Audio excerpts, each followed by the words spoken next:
দাদা দাদা একটা কথা কইবা তোমাকে। বলো। দাদা তোমার এইখানে পায়খানা করতে কত টাকা লাগবে?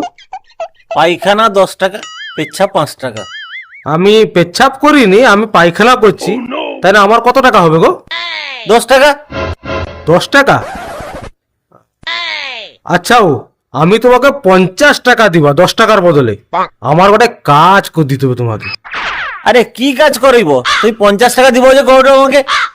কাজটা বলতে আমি হাঁকছি, আমার পথটা একটু ছুঁচেই দিব তুমি। হ্যাঁ হাঁকছি না, আমি ছুঁচেই দিতে পারবো না, হাত নেই না আমার, ছুঁচেই তো না। কি কো? আর তুমি হাঁকবো, আমি ছুচিবা? আর দেখো কি